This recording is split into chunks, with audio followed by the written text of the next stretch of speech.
that you read, the more things you'll know. The more that you learn, the more places you'll go. In the Quran, Allah subhanahu wa ta'ala commands us to read. Reading has the power to open our eyes, open our hearts, and truly transform us.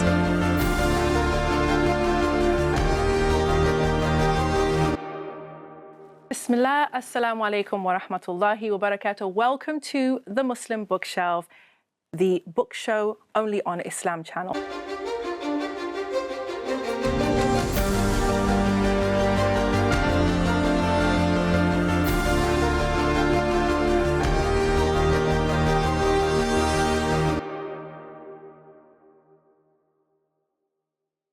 I'm your host, Naima B. Robert, and I am delighted to share today's guest and their very special book with you.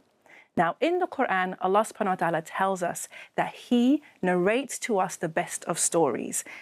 نَحْنُ نَقُصُّ عَلَيْكَ أَحْسَنَ الْقَصَصِ. Do you know which surah that comes from? Well, you're about to hear today because my guest is Imam Shabbir Hassan, who is the author of the absolutely beautiful, A Beautiful Patience, 40 Life Lessons from Surah Yusuf. Assalamu alaikum, brother. Welcome. Assalamu wa rahmatullah. Thank you so much for having me. It's wonderful to have you here, and it's wonderful to have such a deep dive into this beautiful surah, mashallah, tabarakallah. And we're going to dive deep into it together, bi'idhnillah. But before we do, please do tell our viewers, how do you introduce yourself nowadays? Who is Imam Shabbir Hassan? I'm an Imam, and I always kind of say not in the traditional sense of being, in one kind of masjid. I'm more like a freelance Imam, so khatib, speaker, teacher, obviously author now, alhamdulillah. But mainly my focus is on marriages, as you know, so a lot of officiating, lots of nikahs and marriages. So that's what keeps me busy. But alhamdulillah, the book was something that I've always wanted to do. I've been an avid reader since I was a young kid, and I've always had this dream of becoming an author. I just never knew, obviously, where it would land me, and the fact that it ended up being Surah Yusuf, I think that was just, for me, it was perfect. It's like this full circle moment, isn't it? MashaAllah, alhamdulillah. So, A Beautiful Patience. Again, those of you who are familiar with the surah, you may recognize the Arabic, right? Sabran Jamila. Yeah. So tell us a little bit about why this was the book, your first book. Where did it come from? Why did you write it? Yeah, I think this is probably the most common question I receive, which is probably why Surah Yusuf is like one, because obviously one of 114 surahs. I could have chosen any other surah. Exactly. But I think when you narrow it down from the surahs that you have, then you choose the stories. Because it's just, it's a great starting point, right? It's a story, there's lessons, as opposed to choosing a surah which is full of, lots of ahkam and, rulings and legal things and technicalities. So stories is just a great place to start. Lessons, you can relate to it. Yeah. And then out of all the stories, as you mentioned, the verse, Allah Himself says this is like the best of the best, right? And Surah Yusuf, and for me personally, growing up, Surah Yusuf was always a surah that I would turn to. There's just something about it. And everyone I've spoken to, they're just like, Surah Yusuf. Yes. Everyone's heard of Surah Yusuf. Yes, because it is, of course, in terms of the benefit, we know that every aspect of the Quran has benefit. All of the stories have benefit. But I think you mentioned in the book, Surah Yusuf is the only story that is told fully and chronologically for the whole surah. So it literally pulls you in and does not let you go until the story is over. Yeah, and this is one of the reasons why, Allah calls it the best of stories. And one of the reasons the scholars, they explain, is because of the fact that in the Quran it's so unique. It's there all in one go. And subhanAllah, coming back to the point of why we have this pull towards it, one of the scholars mentions that there's not a single person who listens to Surah Yusuf illa staraha bihi, except that they are comforted by it. And I just think, for me personally, I felt that comfort, and I wanted to just share that with everyone else because, one thing is listening to it. It's amazing, of course, the Arabic and reading it, but then another is actually understanding it and taking the lessons from it. Yeah, and extracting those lessons. Now, you mentioned that you were always a reader. And obviously, Surah Yusuf, you were close to that surah from when you were young. Tell us a little bit about your journey with reading and with the written and spoken word. I said spoken word on purpose. Yeah, you did. I don't know what it was. I just loved, people tell me, my relatives tell me how they have memories of me. Obviously, I can't fully remember, but like the little kid walking around with big books, you know, mashallah. whether it's kids' encyclopedias to, obviously I was in the Harry Potter era when it was actually coming out, not like after it became super famous. So I was really I hear some shade there. Do you hear that shade? I hear shade. No, after it became famous, right? So I was always like, you know, reading every Potter book as soon as it came out. Huge fan. And I used to love writing, and poetry was something that I loved writing. And then obviously when I started studying Islamic poetry, and I realized obviously how much, subhanAllah, how much legacy there is in our tradition with poetry, with written format as well. And yeah, for me, it was just like, and in spoken word, obviously that translated into as well. I started performing it. So I always had this, even when I went to college, A-levels, I did English language, English literature, journalism. I was always surrounded by that, right?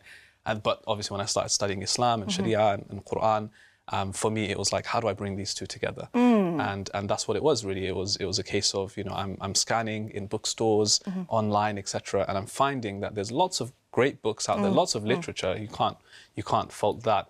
But in terms of in English and then being at a good quality, you know, not using archaic old language, being relatable, I was like, there's not actually much out there, especially related to the Quran. So with Quran, you've got translations, but then actual going, you know, deep dive into a surah in English and making it relatable and practical and taking lessons. I honestly didn't find much at all. Especially when I was trying to find resources surrounding Surah Yusuf or other surahs.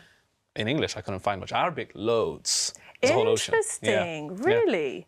It's not much at all. Did you find sort of something similar to what you've written in English? Did you find that in Arabic? In Arabic, that's a good question. In Arabic, not necessarily, apart from actual tafsirs. Which is, so tafsir, which is slightly academic. different. Yes, academics. It's all academic work out there. But for me, what I wanted to do was bridge the gap, especially for, and I don't know if I mentioned, I think I've mentioned in the book somewhere, maybe in the intro, where it's like, I call it like the 95%. The 95% of the ummah aren't academics and scholars and well-versed in Arabic. 95 is low, on the low side. I think we'd have to go a little bit higher exactly, but you're right. You know, you've got the tafsirs and the, you know, the research and things that have been done, but something practical, spiritual gems, lessons, things to take away. Honestly, even in Arabic, there was a struggle to find. So yeah, it was just a case of then finding a way to you know, present that. And I chose 40 lessons because I feel like it's not too much, it's not too less. There's a tradition of arba'in and 40 in our Islamic tradition with Hadith. So I think 40 was just a number for me. That I went with. It's and one of the things that, inshallah, when you read the book, all of you out there, you will see how, you know, Imam Shabbir has really mined the surah for the gems. Literally, that's how I read it, because we're all familiar with the surah, we know the story, but, you know, and we may be able to say, okay, you know, when this happens, you know, this is my understanding, when that happens, and we may jump. But what you did in the lessons is you literally, it's almost line by line. There's something to take from every couple of lines. You found another gem. Did you enjoy that process? Oh, I loved it. It was amazing, because I spent quite a few years not just researching, but teaching the surah. So I think that gave me a flavour of what do the audience, you know, the students, what do they enjoy? What's resonating with them? So we spent a lot of time, I spent a lot of time teaching it in multiple classes. And then, you know, obviously I was writing and had notes and things like that. But yeah, I just love that part. You know, I love the research part, love looking into it. And obviously it helps me more than anyone else. And you want to make sure that, especially as Muslims, as authors and people who are producing work, even if it's online content, it's, you know, is it helping me first and foremost? And am I acting upon it? And am I bringing this into my life? Before I start sharing things on tawakkul or patience, you know, am I even a patient person myself? So it's like, it helped me a lot. And that's why I said, you know, I wanted to share that with others, because I really felt it could help so many people. And subhanAllah, you know, from the feedback that I've had, you know, there's people that are going through so much out there, way more than I am. And they're coming back with this book saying, alhamdulillah, you know, I learnt. Gave me that ease, right? It gave me that ease, It's interesting, actually. I wanted to talk a little bit about the power of stories, because we know how powerful stories are and storytelling. And, you know, you mentioned, you know, in Arabic culture, and I'm just thinking about how many other cultures have such a strong, either an oral or poetic tradition. So you've got Bengali poetry, for example, Urdu poetry, Arabic poetry, Somali poetry, you know, Hausa poetry. Persian, exactly, right? So obviously there's something in us as humans or human societies that is drawn to this mode of expression. And it makes me think of how saturated we are as a society today with different stories, Yeah. and how so many of the stories that we have access to, whether it's film, whether it's novels, whether Yeah. it's even stories in the newspaper, that don't bring us the comfort that we need. That, do you know what I mean? That are speaking to something completely opposite to what a surah like Surah Yusuf is speaking to, or even the stories in the Quran. What do you think about that? Yeah, I think, that's something that we've lost a lot, even in, like poetry, for example. Like one thing I always mention, especially when I have workshops on poetry with kids, I say, rap as an example. RAP stands actually for rhythm and poetry. Yes. So it's a form of poetry, but even like the kind of poetry that we have today doesn't have meaning, it's lost that. It's talking about all these other things that go completely against, obviously, our Islamic, values and beliefs, right? But also what humans need in order to yeah. grow and flourish. And, a lot of, as you said, a lot of the stuff out there is actually damaging. It's damaging, yeah. But then if you look back at it, you look at poetry from the past, and you read that kind of poetry, even if it's not quote unquote Islamic, you will find there's actually such nice meaning. It's lofty, isn't it? I'm just thinking of Wordsworth right now. It's lofty. There's this idea of aspiring to beauty, aspiring to truth, aspiring to something bigger than yourself. Exactly. This is why, in the Arab, in the civilization, in the time of the Prophet, or even predating him, this is why he Sallallahu Alaihi Wasallam, he appreciated the poetry that was around him, even though these weren't Muslim poets, perhaps, there were lots of lessons to take. Not all of them was good, but there's many lessons that were there. And there was one famous Muslim poet, he eventually accepted Islam, who the Prophet actually said that the most truthful statement, and line of poetry that has ever been uttered by a poet is the statement of Labid, who said, "Ala kullu shay'in ma khala Allah batil," that verily everything besides Allah is useless and futile. And the Prophet quoted that, so there's so much where you can have meaning and value in it, but I think we're losing a lot of that today. Yeah. But inshallah, your book is helping to bring that back. Inshallah, and bi'idhnillah, when I was reading it, I thought I'm going to get these for my kids. Actually, because I have teenagers, and it's written in a very accessible way. Very well, I may say, mashallah, it's very well written. The design is beautiful, mashallah, it's executed very, very well, but it's also written in a very clear, relatable way. Did you choose that approach on purpose? Yeah, that was probably the most, not difficult task, but as in it was very intentional, where I had in mind literally anyone should be able to pick up this book. There shouldn't be a barrier between the reader and this surah, this amazing surah. There shouldn't be. So that's why you'll find actually there's not a single, in Arabic, there's nothing in Arabic. It's all, I transliterated it, and if I transliterated it, I translated it.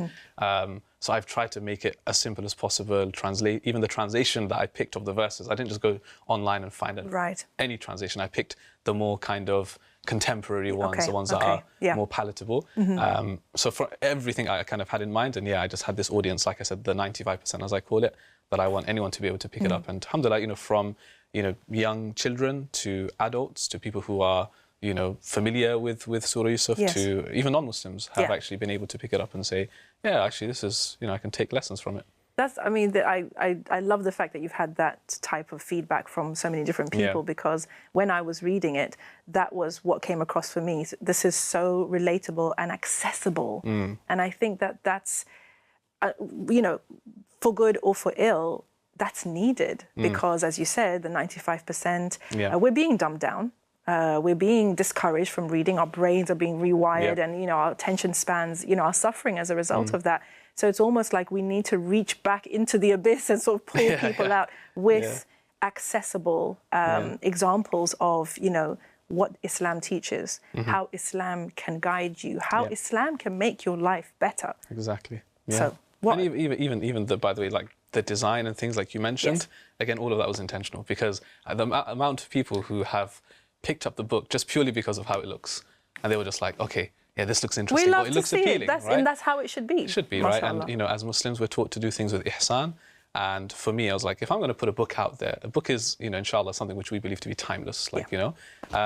So if I'm going to put a book out there, I don't want to have mistakes and things. That's why I paid a lot of attention to the design, the feel of it, the size of it, even the font, and even the editing, everything was like the language. So yeah, you know, any authors out there, 100%, like don't rush the work, even though it's, inshallah, you know, I know how it is, you're eager to get work out there, but don't rush it, like do it properly, make sure it's to a high standard and high quality. And you will see that the people will really appreciate that. They will really appreciate that. Yeah, I agree. And I think that people can, as you said, they can spot quality, you feel respected as a reader, as a consumer. You feel like this person respects me, respects the fact that I have some taste, and you know what I mean, and has bothered to put something really beautiful out for myself and for my family to benefit from. So yeah, mashallah, may Allah accept every aspect of that planning process and everybody that was involved. May Allah accept that and put in the scale of your good deeds. Alhamdulillah. So we've got 40 lessons. Yeah. Tell us some of your favorite lessons. Either for you personally, I'd like to know which ones you felt resonated the most with you personally. It's interesting, you know, because, you know, when I was actually collating the 40, that was a big task in and of itself. Because as we know, the surah has way more than that. Yeah. I met a teacher, a scholar once, who mentioned that he did a PhD in Surah Yusuf and he found 1,000 lessons in the surah. Subhanallah. So, and this is way before I even started this book, right? Wow. So when I heard that, I was like, wow, you know, it's only got 110 verses in the surah, and you found basically, on average, like 10 per line? Per ayah. Subhanallah. I was like, wow, okay, mashallah. But then as I started researching and studying, I was like, you know what, actually, that's more than doable. No, I can totally see it. I can totally, like I said, listen, I want people to hear exactly what we're talking about here. So the first lesson is finding solace in revelation. And that is really about when, obviously, the background of revelation, right? And subhanallah, next is dream big. Okay, that's lesson 2. This is this dream. And there's a quote actually that I love from this particular lesson. This benefited me. And you said, "It is befitting for the faithful to have big dreams and lofty aspirations. One of the righteous once said, 'Work for this world as if you will live forever, and prepare for your hereafter as if you will die tomorrow.' This is the mindset of a believer, to aim high and deliver results in this life, but more importantly, to work and prepare oneself for the ultimate life, the akhirah, and never forget, it all starts with a dream." I'm so glad you chose that quote, because that is actually one of my top favorite quotes from the whole book. Yeah, and we're still in the first few ayat, guys. Okay, like, that's already where we are, and it goes into. I mean, I don't want to take us too long on this, but confiding in loved ones was the next one, right? So dream big, confiding in loved ones, the reality of jealousy. All of these lessons are from that conversation, from that initial conversation between Prophet Yusuf alayhi salam and his father, subhanallah. So you had a big task. You knew that there were thousands out there, but you knew you could only choose 40. So which ones did you find resonated the most with you? Yeah, so I think personally over the years, you know, the amazing thing about Surah Yusuf is that it's such a relatable story. Like, it's very human. Yeah. So a lot of the struggles that we go through, for example, I mean, just the patience side. I mean, this phrase, فَصَبْرٌ جَمِيلٌ, is repeated twice in the surah, one at the beginning, one towards the end, by the same person, Yaqub alayhi salam, the father of Yusuf alayhi salam. And just understanding like what they went through, and you compare it to like our struggles, and you're just like, wow, I mean, you know, being thrown into a well, being betrayed by your family, being enslaved, and then going through all of this, right? So I think one of the biggest lessons for me, what I share is, I think it's more so the journey of Yusuf alayhi salam and the patience behind it. So I'll give you a quick example without me prolonging it. So the example is, if you look at, for example, what Yusuf alayhi salam went through, right? And you question, why would Allah allow this young innocent child to firstly see this dream, or be thrown into a well, or be abducted and sent to Egypt? Why would he allow him to be enslaved? Why would he allow him to be imprisoned? You follow all of that and you're just like, why? Then all of a sudden, you're just like, oh, wait, hold on a second. He needed to... Had he not gone through the prison and this and that, he wouldn't have met the king. Yeah. Had he not met the king, he wouldn't have been appointed as the minister of Egypt. Had he not done that, then he wouldn't have actually met his family and then eventually reunited and become a leader, and his family settled in Egypt. And it's like, wow, for me, that is the most powerful lesson. Like, I know I'm like really brushing over it, but you have to like go through it all to really understand. And then you compare that to your own life and you're like, we do that all the time in our own lives. Why? You know, we had COVID. Why? Yeah. This lockdown thing. Why? Like, why this? Why this? And then, subhanAllah, you know, slowly you'll find that Allah is, Al-Latif. And it's very interesting that at the end of the surah, the name that Allah mentions in Surah Yusuf is Inna Rabbi Latifun Lima Yasha. Latif is the most subtle, the most gentle and the most subtle. Yes. So Allah does things in a very subtle way. He's treating you very gently, and He has everything intricately planned. SubhanAllah. And for me, when I looked at that, I was like, wow, like, even if I don't understand it now, I know Allah is, the best of planners. That is a huge game changer, really, for everyone's tawakkul. Because you're right, in the moment of the test, in the moment of the trial, it almost doesn't make sense. You don't understand, like you said, why me? Why now? Why not this? Why not that? What if? All of those questions. And sometimes, like you said, it takes only hindsight to be able to look back and say, oh, now I see, now I get it. Now this needed to happen so that this could happen and so that that could happen. And like you said, Allah's perfect plan just unfolds, mashallah. Alhamdulillah. Exactly. So now, see, this is the interesting thing about your journey with Surah Yusuf, from when you were young, has led you on all of these different pathways to kind of where you are now. Alhamdulillah. So, to eventually have the chance to write on the surah and then publish a book on it, and something that, that I actually could, I could have written on any surah, which just done some research on it, but it's the fact that it helped me, I think was an amazing blessing. So, alhamdulillah, there's so many lessons in there. And for me, like, one of the main things is what I tell everyone is, use Surah Yusuf, like this book, as almost like a, use that to accelerate the journey, like the beginning of your journey. And then you can do that with any surah. Because if you start reflecting on a surah to this level, then you can actually go to the next surah. Like, for example, if the other question I get asked all the time is, if you were to write a book on another surah, which one would it be? And I'm like, I already know, Surah Maryam. Maryam, exactly, It would be Surah Maryam, right? Literally. Yes, absolutely. So I would just apply the same things in that surah. Exactly. So, you mentioned about this surah being full of humanness, right? And it's a very human story. And I think it's a lot more human than many other stories in the Quran, right? 100%. So listen to some of the humanness that comes through in these lessons. The reality of jealousy. With knowledge comes wisdom.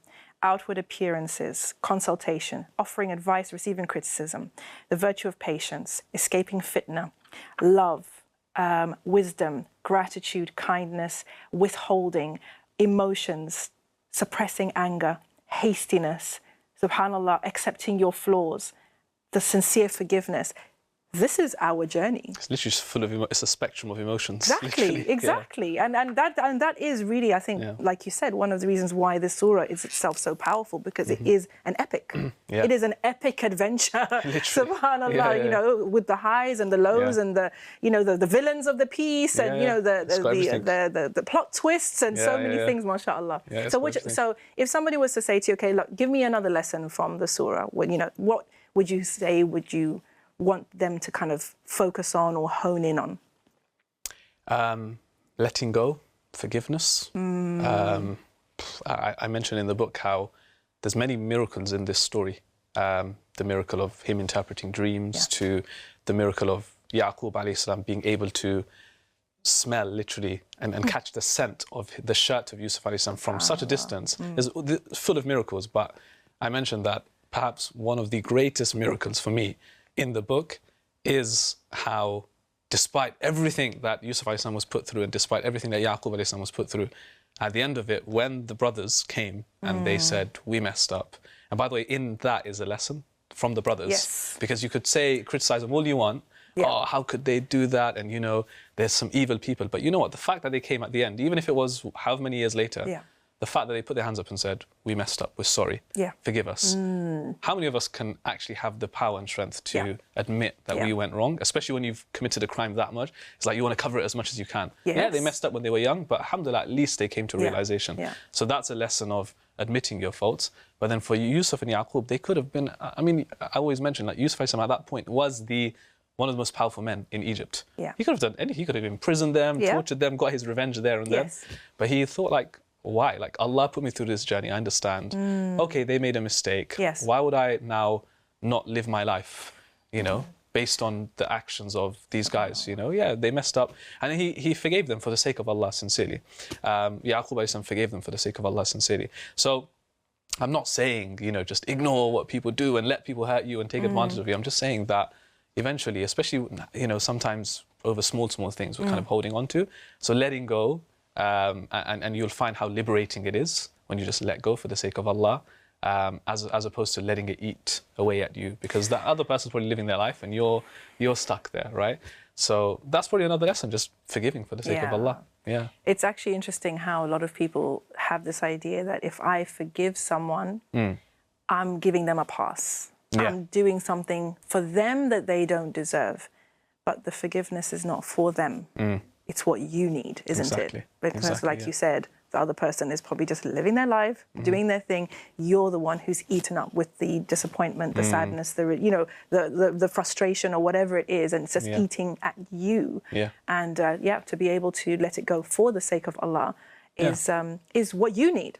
Let alone them, it's what you need. And I always add, forgiving and letting go for the sake of Allah does not necessarily mean that you have to be on the best of terms with that person and speak to them every day after that, because that's what a lot of people struggle with. They think forgiving means that's it, it's done, right? And I have to now I pretend nothing be their best friend. happened. We're all good. No, that's not at all. Like Yusuf alayhi salam, fair enough. He's a great example here, where he carried on and allowed his he did it for the sake of his family as well. If you think about it, like had he held on, his family wouldn't have been reunited. That's what he's been working for so many years.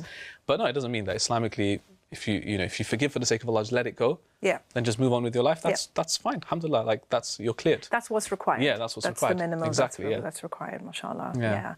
I really hope that more and more people get to dive in. I can't wait to finish it and to continue with my own children and my friend group, because there is so much wisdom in the Quran that the 95% is blissfully unaware of.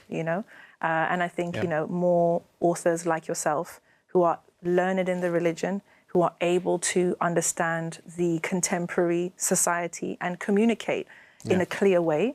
May Allah put more barakah in that work, because it's needed. Absolutely. Those lessons are timeless, mashallah. Alhamdulillah. And one thing I'll just add is, it's interesting that a lot of people don't know this. 1/3 of the Quran is full of stories. It's just stories. Really? 1/3 of the Quran. A lot of people don't know that. Why? Like, you have to ask yourself, why? Why would Allah... 1/3 of the Quran, there's 1/3 which is probably rulings. But 1/3 of stories. From the very beginning, Surah Al-Baqarah, you got Musa alayhi salam story, etc. Baqarah is packed, is jam-packed, full of stories, mashallah. And then we mentioned obviously Surah Maryam. So sometimes it's prophets, sometimes it's individuals, sometimes it's nations. Why? And sometimes it's villains, right? It's obviously it comes down to what Allah mentions at the end of Surah Yusuf, which is in this story we have ibrah, we have a lesson for you all, right? And lessons. So it's taking away lessons. And then and another example I give is, like, mashallah, so you work with a lot of on a lot of children's books, right?